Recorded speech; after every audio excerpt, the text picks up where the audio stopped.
Kita sudah masuk pada bulan yang baru, bulan November. Dan tinggal beberapa minggu lagi kita akan selesai dengan tahun 2022. Kalau mungkin di awal tahun dulu banyak orang yang katakan, wah ini tahunnya susah nih. Karena memang ada banyak hal setelah pandemik menghajar kita dan gak tahu bagaimana pemulihannya. Tapi toh kita sudah melewati 10 bulan dan ini masuk bulan yang ke-11. And we are okay. Dan kita semua sudah diberkati oleh Tuhan. Amin saudara. Saya senang karena bisa kembali bersama dengan saudara pada pagi hari ini. Dan juga yang beribadah secara online. Mengucap syukur karena tetap masih bisa ada di dalam hadirat Tuhan. Walaupun di tempat saudara masing-masing. Kita tetap terkoneksi di dalam hadirat Tuhan. Dan pada bulan ini, selama bulan November dan bulan Desember kita akan bersama-sama membahas shape yang terakhir itu E, yaitu excellence. Kita akan bicara mengenai excellence. Dan saya yakin bahwa ini adalah nilai atau value yang memang sudah melekat pada dirinya Tuhan sendiri. Karena Tuhan kita yang kita sembah adalah Tuhan yang excellent. Dia Tuhan yang melebihi segala sesuatu. Saya mulai dengan ayat, sudah siap untuk firman Tuhan? Oke ya, Mazmur 135 ayat yang kelima. Saya mau kita baca bersama-sama ya saudara. Mazmur 135 ayat yang kelima. Saudara yang ada di rumah juga, saudara yang ada di dimanapun saudara ada mengikuti program ini atau ibadah pada pagi ini, saudara juga baca bersama-sama dengan kita ya. Oke, saudara siap? Mazmur 135 ayat yang kelima. 1, 2, 3. Sesungguhnya aku tahu bahwa Tuhan itu maha besar. Dan Tuhan kita itu melebihi segala Allah. Amin. Sesungguhnya aku tahu bahwa Tuhan itu maha besar. Dan Tuhan kita itu melebihi segala Allah. Dia melewati segala Allah. Dia mengalahkan segala Allah. Dia ada di atas segala Allah. Kalau tradisi orang Chinese katakan bahwa ada Tikong. Yang paling tinggi. Dan di bawahnya ada ya jenderalnya, ada kopral, bukan kopral, ada jenderal, terus ada mungkin kolonelnya, mungkin terus ke bawah ada kaptennya, terus ke bawah. Tapi yang paling tinggi adalah itu Tuhan Allah. Well, memang itu adalah kebenaran ya saudara bahwa tidak ada Tuhan Allah selain daripada dia yang lebih besar daripada dia karena dia yang udah paling tinggi. Dan pemazmur mencatat bahwa mereka mengalami, bangsa Israel mengalami bahwa Tuhan itu memang maha besar dan gak ada bisa dibandingkan dengan dia. Kalau bicara mengenai excellence, itu bicara mengenai keunggulan, unggul. Saudara percaya bahwa Tuhan kita Tuhan yang unggul? Ya kan? Lalu bicara mengenai excellence juga bicara mengenai melebihi dari apapun. Tuhan kita Tuhan yang melebihi segala sesuatu. Amin ya saudara ya. Dan juga dia mengatasi segala sesuatu. Dia ada di atas rata-rata. Dia itu baik sekali. Kalau ada yang baik, dia yang terbaik. Dan tidak ada yang lain. Ini adalah excellence saudara. Dan kita mau bicara mengenai Tuhan yang excellent. Tuhan yang melampaui segala sesuatu. Dan saya mau kita sama-sama belajar. Saya mau kita sama-sama mengalami Tuhan yang lebih dari segala sesuatu. Tuhan yang melewati segala pemikiran kita. Tuhan yang melewati semua keterbatasan kita. Tuhan yang melewati semua pengetahuan kita. Tuhan yang melewati semua yang mungkin buat kita mustahil. Tapi buat dia tidak ada yang mustahil. Kita mau sama-sama membangun iman kita dengan pemahaman bahwa Tuhan yang saya sembah bukan Tuhan yang terbatas. Tuhan yang saya sembah bukan Tuhan yang cuma sebatas di kota Bogor ini aja. Tuhan yang saya sembah bukan sebatas cuma di Indonesia ini saja. Tapi Tuhan yang saya sembah juga nggak cuma sebatas di dalam dunia ini saja. Tapi Tuhan yang saya sembah adalah Tuhan yang melewati bahkan sampai ke alam semesta yang besar luar biasa. Saya mendingan khotbah santai apa saya khotbah berapi-api? Kalau saya khotbah santai, saudara boleh santai nanggepin. Tapi kalau saya berapi-api, saya berharap saudara juga akan bersemangat untuk mendengar khotbah ini. Amin saudara. Wow. Nah kita menyembah Tuhan yang excellent saudara. Dia melebihi apapun juga yang ada di bumi. Nah kalau ada yang paling tinggi, Tuhan melebihi itu. Kalau ada yang paling besar saudara sebutkan, Tuhan melewati itu. Kalau ada yang paling hebat, Tuhan di atas itu.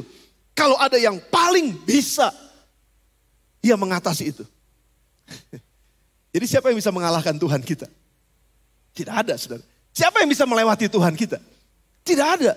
Dan kalau ini kita simpan di dalam hati dan pikiran perenungan kita, wow, saya menyembah Tuhan yang sangat tidak terbatas. Jadi kalau saya punya masalah, saya tahu bahwa dia di atas masalah saya. Kalau saya merasa sepertinya saya kekurangan, saya nggak punya cukup. He is more than enough. Dia lebih daripada cukup. Saudara, kalau kita punya Allah yang seperti ini, kita nggak perlu takut untuk apapun juga. Karena dia bisa melewati segala sesuatu. Amin, saudara. Wow, ini merupakan satu penghiburan yang sangat luar biasa. Penghiburan yang sangat luar biasa. Ketika saya menjadi takut karena ya. Ketika saya menjadi takut karena saya menghadapi hal-hal yang di luar pemikiran saya. Dan waktu saya datang sama dia, sujud menyembah dia, terbuka di hadapan dia, mengakui semua keterbatasan saya di hadapannya. Dan ketika itu dia berfirman dan dibicara, I'm more than enough.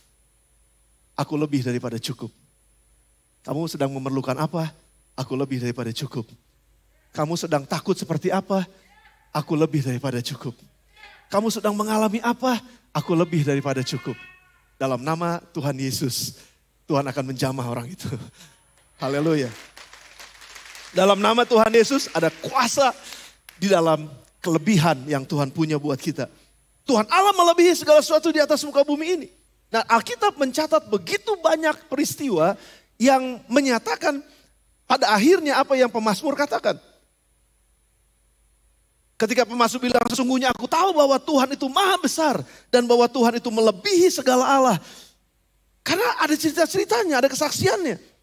Bagaimana dewa-dewa Mesir tidak mampu mengalahkan Tuhan yang menyatakan 10 keajaiban. Yang disebut dengan 10 tulah.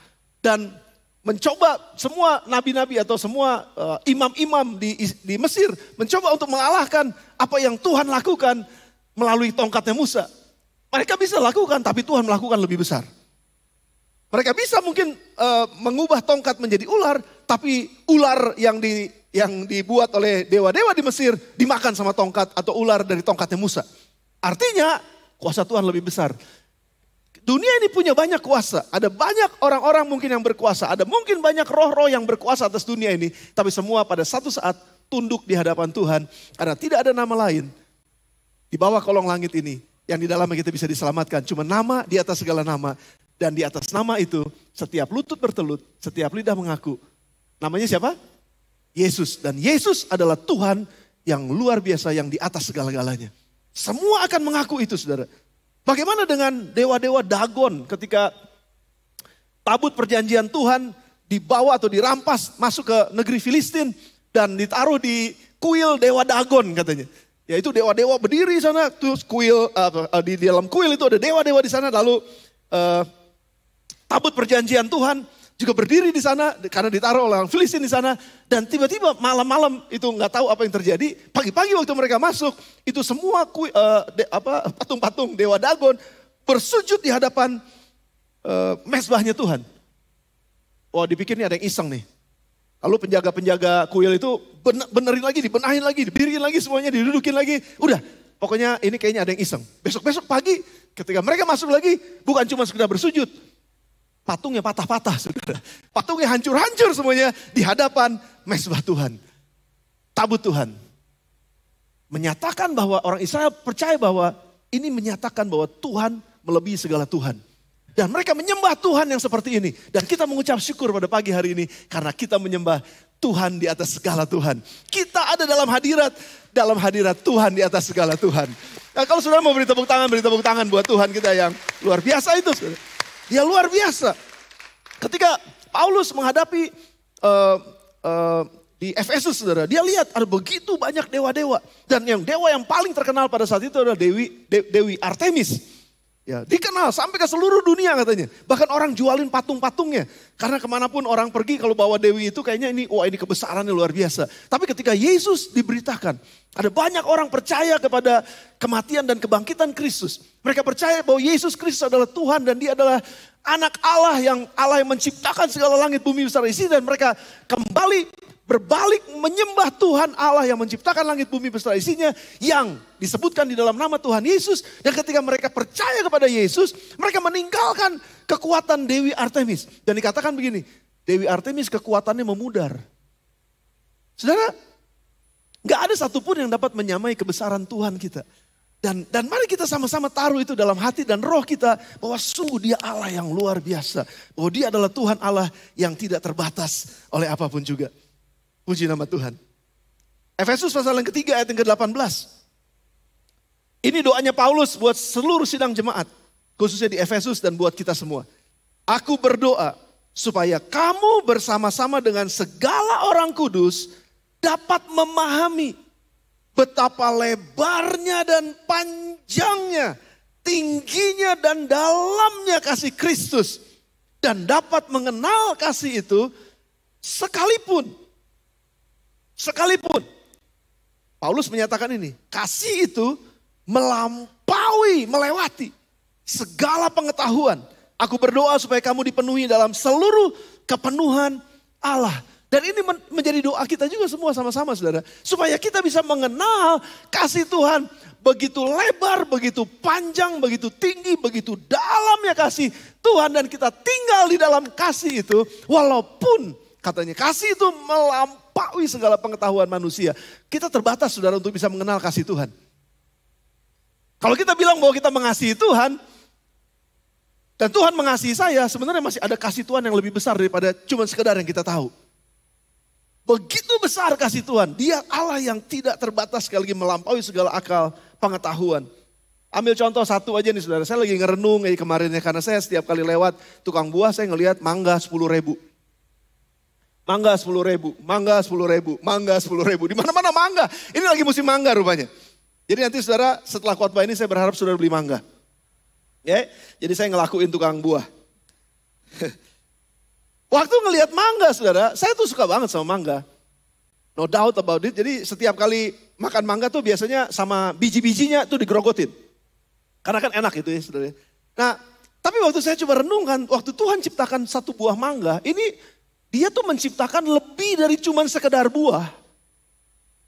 Lalu saya coba iseng-iseng nih nge-google gitu saudara ya. Ada apa sih di dalam mangga? Yang Tuhan ciptakan mangga, yang kita lihat mangga. Yang ya kalau udah busuk ya kita buang begitu aja ya. Tapi ada apa di dalam mangga yang Tuhan ciptakan?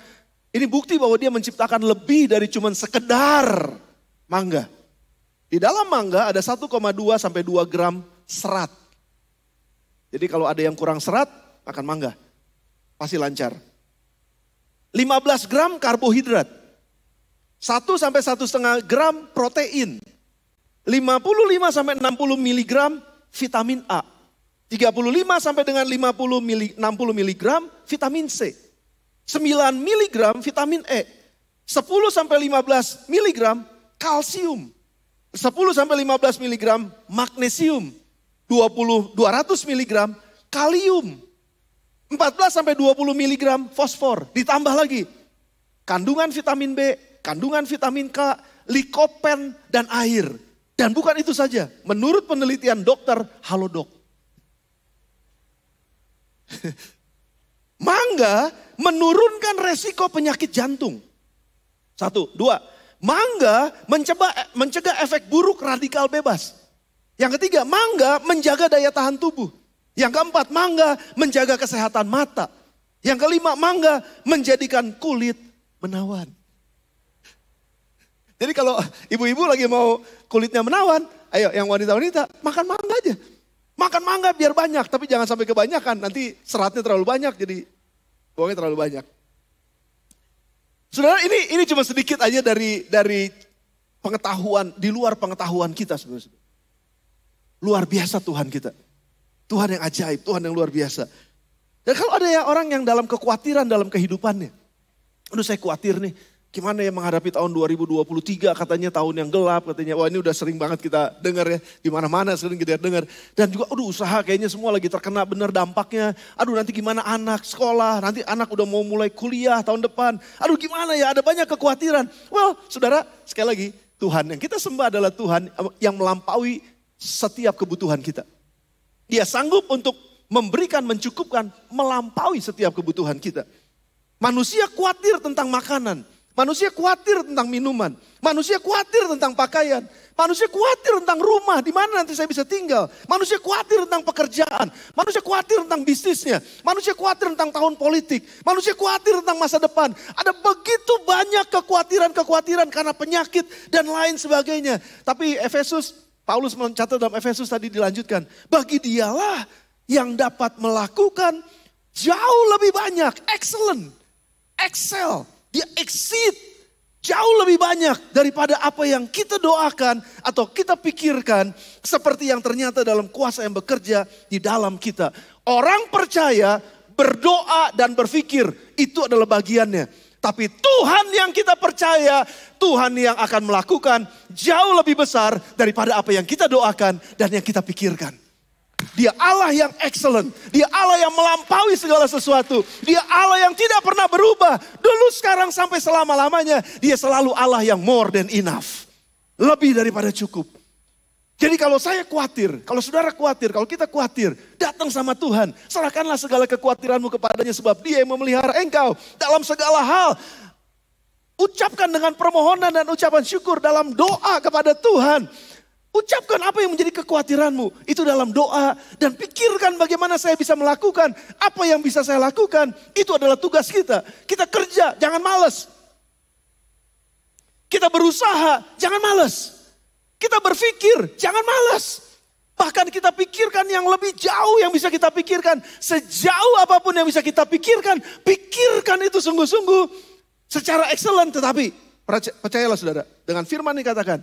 Apa yang kamu doakan, kamu doa begitu banyak yang kamu doakan. Kamu berpikir begitu jauh yang kamu pikirkan. Malah kadang-kadang kita suka overthinking. Terlalu jauh yang kita pikirkan. Sejauh apa kamu doakan, sejauh apa kamu pikirkan, Tuhan mampu melakukan jauh lebih banyak daripada itu. Jauh lebih banyak daripada itu. Percaya untuk hal ini saudara bahwa Tuhan kita adalah Tuhan yang more than enough. He is God, adalah Tuhan yang excellent. Dia adalah Tuhan yang melakukan segala sesuatu juga dengan excellent. Matius 6 ayat 33 waktu kita khawatir. Saudara. Matius 6 ayat 33 jawab ini. Tapi carilah dahulu kerajaan Allah dan kebenarannya. Maka semuanya itu akan ditambahkan kepadamu. Tuhan punya penambahan dalam kehidupan kita. Pada saat kita takut. Tuhan punya penambahan untuk kehidupan kita ketika kita khawatir. Tapi kuncinya adalah cari dahulu kerajaan Allah dan kebenarannya. Coba kita tetap hidup di dalam doa kita, hidup di dalam WPDA kita, hidup di dalam hubungan kita dengan Tuhan, hidup di dalam terkoneksinya kita dengan Tuhan. Jangan jauh dari Tuhan. Tetap justru dalam masa-masa badai yang besar, jangan tinggalin perahu di mana Tuhan ada di sana. Ketika badai justru datang, jangan tinggalkan perahu karena Yesus ada di dalamnya. Andi Iskandar udah khotbah mengenai hal ini. Walaupun Yesus ada di dalamnya mungkin saja ini badai bisa. Tapi dengar. Cari Dia terlebih dahulu di dalam perahumu. Walaupun badai ada di luarmu. Tapi selama Yesus ada dalam perahumu kita tetap aman karena mujizat masih ada di situ. Tuhan masih sanggup melakukan apapun yang kita mungkin tidak bayangkan sebelumnya. Apa yang tidak pernah dilihat oleh mata, yang tidak pernah didengar oleh telinga, yang tidak pernah timbul dalam hati manusia. Itu yang Tuhan sediakan bagi mereka yang mengasihi Dia. Dan it is more than enough. Tuhan kita lebih daripada cukup. Saudara butuh hikmat. Minta hikmat kata Tuhan. Karena Dia memberikan hikmat dengan cuma-cuma buat mereka yang mencari hikmat dan meminta hikmat. Saudara yang dalam keadaan mungkin sekarang gak pernah jalan. Kok saya gak bisa pernah lihat ada jalan keluar. Kenapa Tuhan masalah besar seperti ini. Dalam bisnis seperti ini saya gak bingung Tuhan. Saya bingung. He is more than enough. Dia lebih daripada cukup untuk memberikan hikmat itu buat kita. Kita menyembah Allah yang excellent. Saudara. Dan karena itulah Dia juga berjanji. Nah ini dia saudara. Saya masuk kepada poin yang berikutnya. Allah kita adalah Allah yang excellent. Dan kalau kita bisa hidup di dalam Dia, kita akan mengalami semua yang excellent dari Tuhan. Semua yang more than enough dari Tuhan. Semua yang melebihi dari Tuhan. Semua yang mengatasi segala sesuatu dari Tuhan. Kalau kita hidup di dalam Dia, kita akan alamin itu semua. Tapi jangan stop di situ. Karena Tuhan yang kita sembah yang adalah excellent menginginkan dan berjanji bahwa Dia akan membuat umatnya yang hidup di dalam Dia percaya kepadanya, mengikuti dia, juga akan menjadi umat yang excellent. Jadi bukan cuma Tuhan yang kita sembah yang excellent, tapi kita akan menjadi seperti yang kita sembah. Itu betul, saudara. Kita akan menjadi seperti yang kita sembah. Kalau kita menyembah Allah yang excellent, seharusnya hidup kita juga akan menjadi excellent. Karena itu janjinya. Dia mau membuat kita menjadi excellent. Apa buktinya, Pastor? Mari buka bersama dengan saya Ulangan 28 ayat yang pertama sampai dengan ayat yang kedua. Ulangan 28 ayat yang pertama sampai dengan ayat yang kedua. Jika engkau baik-baik, catat ya saudara, mendengarkan suara Tuhan.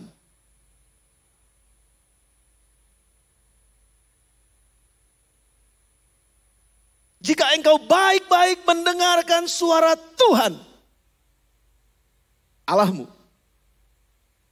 dan melakukan dengan setia, saya garis bawahi, segala perintahnya yang kusampaikan kepadamu pada hari ini, maka Tuhan Allahmu, perhatikan saudara, akan mengangkat engkau above, di atas segala bangsa di bumi. Dan segala berkat ini akan datang kepadamu dan menjadi bagianmu jika engkau mendengarkan suara Tuhan Allahmu. Tuhan akan mengangkat engkau di atas segala bangsa. Di atas segala bangsa, melebihi segala bangsa, melewati segala bangsa. You will be excellent when you listen to me and obey me.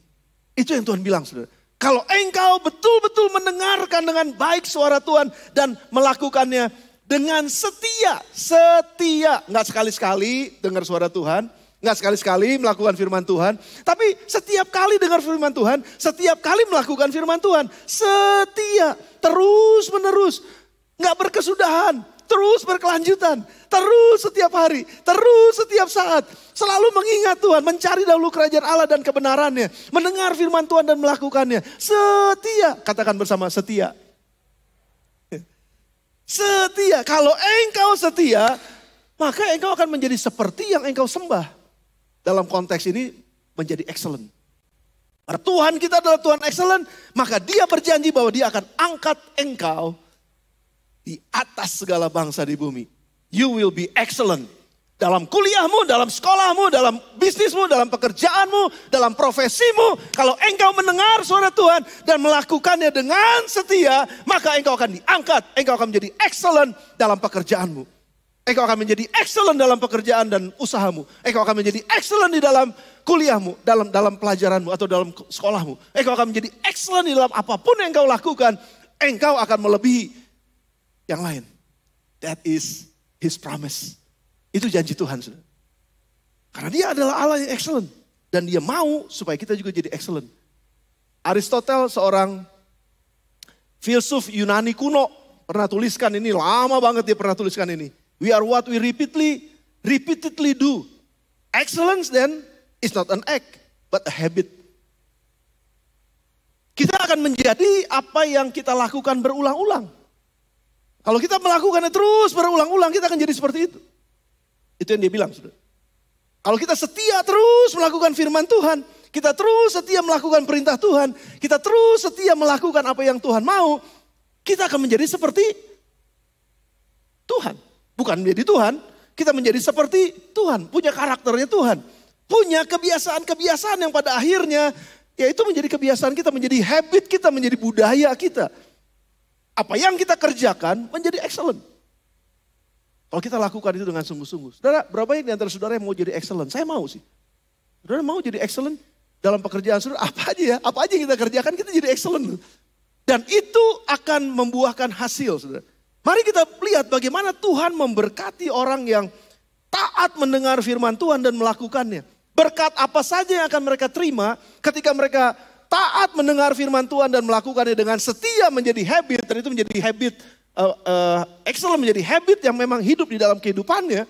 Apa saja yang akan dia lihat, apa saja yang akan dia terima. Saya suka dengan cerita ini, saudara. Saya akan ceritakan ini buat saudara. 2 Tawarikh pasal yang ke-9, cerita tentang Salomo. 2 Tawarikh pasal 9 ayat yang pertama. Saya akan bacakan terus kepada saudara sampai dengan ayatnya yang ke-9. Ada banyak pelajaran bagus dari cerita ini yang bisa kita gali. Tapi beberapa poin yang saya ingin seberangkan buat saudara pada pagi hari ini. Dan ini bercerita mengenai bagaimana Salomo begitu diberkati oleh Tuhan karena dia excellent. Ketika Ratu Negeri Sheba mendengar kabar tentang Salomo, maka dengan pasukan pengiring yang sangat besar dan dengan unta-unta yang membawa rempah-rempah, banyak emas dan batu permata yang mahal-mahal, datanglah ia ke Yerusalem hendak menguji Salomo dengan teka-teki. Setelah ia sampai kepada Salomo, dipercakapkannya lah segala yang ada dalam hatinya dengan dia. Dan Salomo menjawab segala pertanyaan ratu itu. Bagi Salomo tidak ada yang tersembunyi yang tidak dapat dijawabnya untuk ratu itu. Ketika Ratu Negeri Sheba melihat hikmat Salomo dan rumah yang telah didirikannya, makanan di mejanya, cara duduk pegawai-pegawainya, cara pelayan-pelayannya melayani dan berpakaian, juru-juru minumannya dan pakaian mereka, dan korban bakaran yang biasa dipersembahkannya di rumah Tuhan, maka tercenganglah ratu itu. Dan dia berkata kepada raja, benar juga kabar yang kudengar di negeriku tentang engkau dan tentang hikmatmu. Tetapi aku tidak percaya perkataan mereka sampai aku datang dan melihatnya dengan mataku sendiri. Sungguh, setengah dari hikmatmu yang besar itu belum diberitahukan kepadaku. Lihat saudara, engkau melebihi kabar yang kudengar.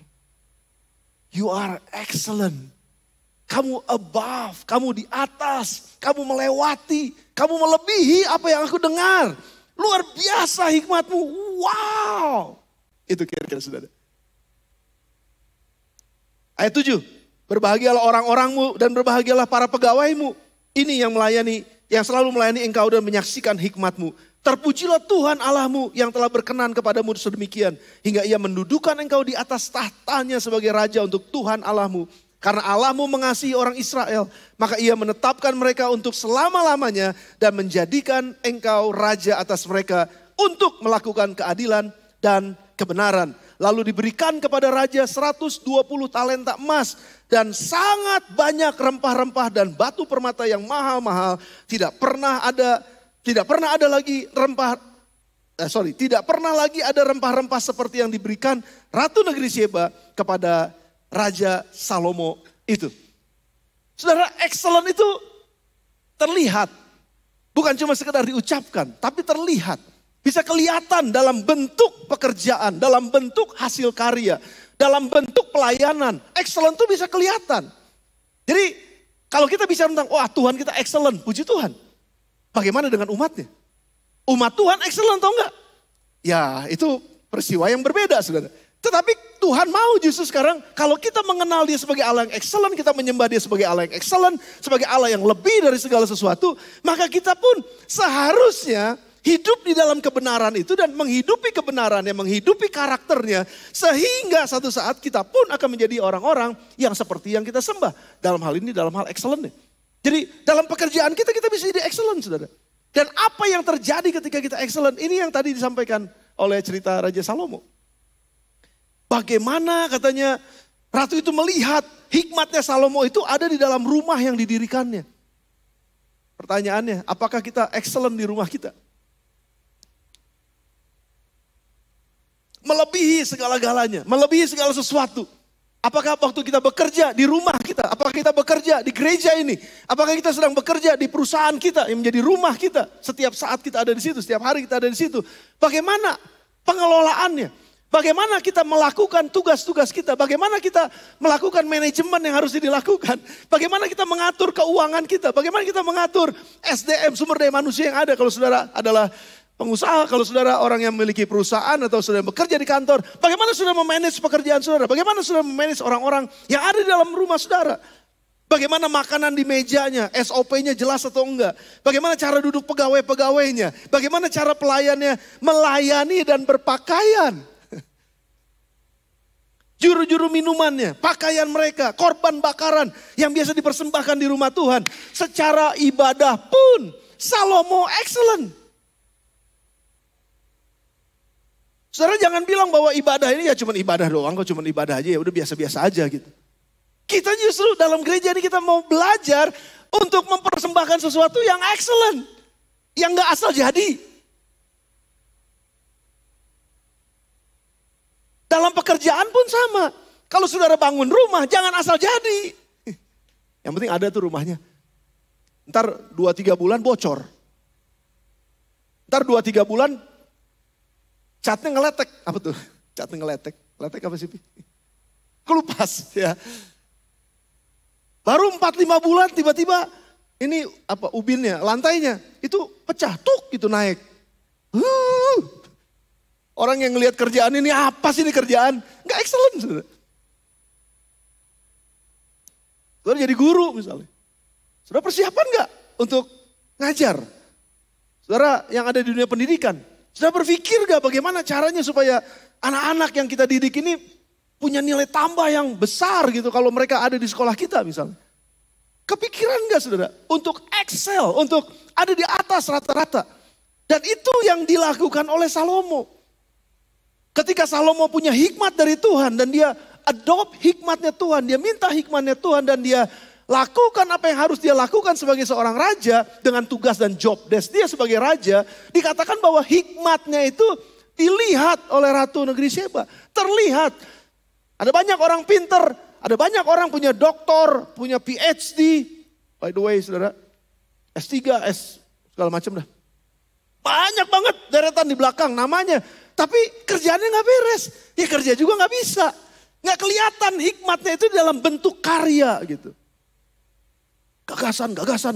Tapi karyanya apa? Ada yang tawa. Apa karyanya gitu saudara? Kelihatan dong harusnya karyanya.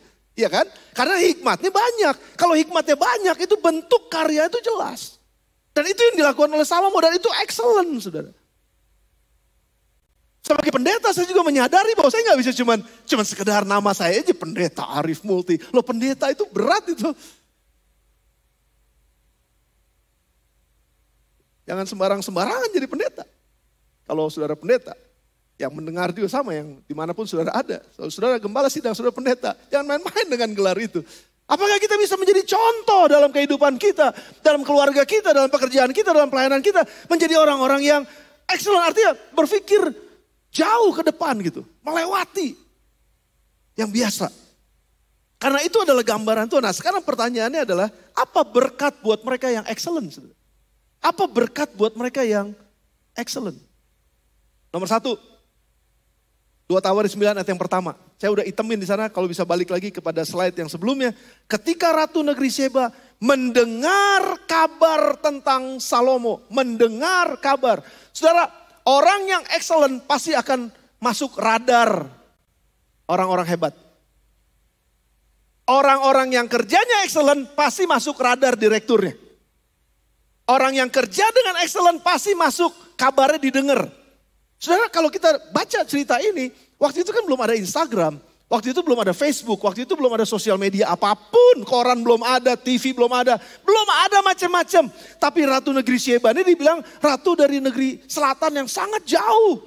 Tapi kok bisa ngedenger kabar tentang Salomo? Artinya begini, excellent itu selalu kedengeran kemana-mana. Saudara jangan marah, saudara jangan kecil hati, saudara jangan tersinggung, saudara jangan sedih kalau usaha saudara ada di gang kecil yang terpencil. Saya mah cuma jualan ini sedikit, terpencil nggak mungkin terkenal. Kalau makananmu terkenal, engkau excellent dengan pekerjaanmu, engkau excellent dengan usahamu, dari mana-mana datang walaupun gang kecil. Udah terbukti kok. Saudara lihat tukang-tukang makanan yang adalah warungnya yang sedikit mau rubuh, namanya Doyong. Gak boleh sebut nama ya, gak boleh sebut merek ya. Tapi saya lagi ngelakuin tuh. Di sebelahnya ada tukang pecel, enak banget itu jemaat kita. Walaupun kecil itu kayaknya nyempil, parkirnya susah. Tapi kalau makanannya enak, excellent, pasti didatengin sama orang. Saudara jangan takut ya, saudara usahanya kayaknya kecil, tapi jadikan yang terbaik, jadikan yang excellent. Berpikir excellent. Dunia akan mendengar karena radarnya dunia itu mencari yang excellent. Radar dunia itu mencari yang excellent. Saudara bilang, aduh pastor saya gak lulus kuliah karena gak mampu, orang tua saya kurang, gak bisa menguliakan saya. Gak apa-apa, kerja dengan excellent. Karena Tuhan kita excellent sanggup memberikan hikmat yang excellent buat kita. Tapi yang penting jangan males. Jangan mager. Males gerak.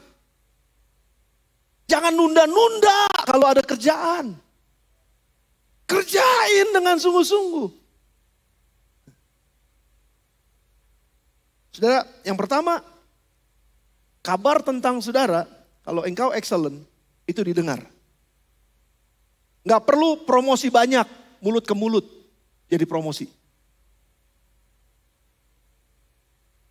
Yang kedua, ayat yang ke-7. Berbahagialah orang-orangmu dan berbahagialah para pegawaimu. Kalau engkau adalah pemimpin perusahaan, kalau engkau punya toko, kalau engkau punya apa aja, punya usaha apa aja, maksud saya. Kalau engkau punya profesi, apa aja, saudara dokter misalnya, saudara perawat atau apa sih, saudara guru. Dengar saudara, orang-orang yang mengikuti saudara, orang-orang yang ada di bawah saudara, orang-orang yang menjadi customer saudara, mereka akan berbahagia dan mereka akan sungguh-sungguh bisa menyaksikan hikmat saudara dalam bekerja. Dan mereka akan betah ada di situ. Mereka akan suka ada di situ. Dan mereka akan ikut bertumbuh juga ada di situ. Kalau saudara pemimpin perusahaan, pastikan waktu saudara kerja dengan excellent, maka orang-orang yang ada di bawah saudara itu seharusnya ya, mereka yang rajin, mereka yang sungguh mau maju, mereka yang mau berkembang, orang yang di bawah orang yang excellent, pasti akan ikutan jadi excellent. Mereka akan puas dengan apa yang ada dalam perusahaan tersebut. Mereka akan justru bisa menghasilkan lebih banyak lagi. Dan mereka punya niat untuk saya harus lebih berkembang lagi. Saya harus membawa perusahaan ini lebih berkembang lagi. Dengar saya saudara. Kalau kita excellent, orang-orang yang ikut di sekeliling kita pasti akan berbahagia. Mereka pasti akan diberkati. Yang berikutnya yang ketiga, orang yang excellent. Berkat buat mereka adalah ayat yang ke-8. Terpujilah Tuhan Allahmu. Ini yang buat saya penting banget. Waktu kita excellent, Tuhan dipermuliakan. Waktu kita kerjakan dengan terbaik, Tuhan melakukan hal-hal yang luar biasa dan dia dipermuliakan. Jangan sampai waktu kita bekerja, dia orang Kristen tuh. Orang Kristen kerjanya kayak begitu, ngaco, bolos melulu dan lain sebagainya. Orang Kristen, gereja mana? GSJ Bethlehem tuh kayaknya. Waduh. Gak boleh itu terjadi dalam nama Tuhan Yesus. Gak boleh itu terjadi, saudara. Gak boleh itu terjadi. Oh, mau di gereja manapun sama aja. Kita membawa nama Tuhan dalam pekerjaan kita. Kita membawa nama Tuhan dalam rumah tangga kita. Kita membawa nama Tuhan di dalam pergaulan kita. Kita membawa nama Tuhan sesuai dengan profesi kita masing-masing. Kita membawa nama Tuhan. We are carrying God's great name. Tuhan harus dipermuliakan ketika kita excellent, saudara. Dan yang terakhir, ini yang saya yakin semuanya mau. Lalu diberikannya lah kepada raja 120 talenta emas yang sangat banyak. Rempah-rempah dan batu permata yang mahal-mahal. Tidak pernah lagi ada rempah-rempah seperti yang diberikan Ratu Negeri Sheba kepada Raja Salomo itu. Nggak pernah ada lagi sebanyak itu dikasih. Harta kekayaan itu merupakan bagian dari upah buat mereka yang excellent. Kalau saudara mau berhasil di dalam kehidupan saudara dan saudara mau dapatkan yang lebih dalam kehidupan saudara, walaupun bukan itu tujuannya. Excellent lah. Karena otomatis nanti kekayaan itu akan diserahkan kepada saudara. Berkat materi pasti akan mengikuti saudara. Tapi sekali lagi, itu bukan tujuan. Tujuan khotbah saya bukan itu sebenarnya. Tujuan khotbah saya adalah supaya kita mengadopsi habitnya Tuhan, sifatnya Tuhan kita yang excellent. Dan biarlah itu menjadi sifat kita juga di dalam kehidupan kita sehari-hari. Dan ujung-ujungnya pasti saudara, apapun yang saudara kerjakan akan didengar sama orang. Pasti orang-orang yang bekerja dengan saudara atau yang menjadi lingkungan saudara, menjadi ring saudara, pasti akan diberkati sama Tuhan. Keluarga saudara akan diberkati oleh Tuhan. Nama Tuhan akan dipermuliakan. Dan yang pasti yang terakhir, kekayaan akan masuk di channel, masuk ke dalam rumah saudara, masuk dalam pekerjaan saudara, promosi akan terjadi dalam kehidupan saudara. Mau jadi orang yang excellent saudara? Mari kita menjadi jemaat yang excellent. Karena kita menyembah Tuhan Allah yang excellent. Dan mari percaya juga kepada Tuhan yang excellent. Dia sanggup melakukan apapun yang kita perlukan. Tundukkan kepala sebentar saudara, kita akan datang kepada Tuhan. Saya mengundang pemain musik. Singers akan membantu kita, menolong kita. Persiapkan hati dan pikiran roh saudara untuk mengambil bagian dalam perjamuan suci. Saya yakin saudara sudah terima roti dan air anggur. Yes, udah semua. Kalau yang belum mungkin nanti sudah bisa angkat tangan, Asyir bisa tolong kita untuk memberikan. Ada yang belum dapat mungkin persiapkan atau sudah nanti bisa minta. Bisa minta tolong Asyir kalau ada yang memerlukan. Terima kasih. Oke, tolong siapin ya kalau ada yang belum. Terima kasih. Mari saudara renungkan firman ini. Mari renungkan firman ini, datang sama Tuhan. Dan terbuka. Kalau ada di antara saudara sekali lagi yang sedang ada dalam sebuah pergumulan. Biar firman ini akan menjadi dorongan, inspirasi buat saudara. Untuk bisa datang kepada Tuhan yang excellent. Dia mampu untuk menolong kita, dia sanggup untuk menolong kita. Dan lihat apa yang akan dia lakukan. Kalau kita percaya kepadanya, mengikuti apa yang dia mau kerjakan. Di dalam nama Tuhan Yesus.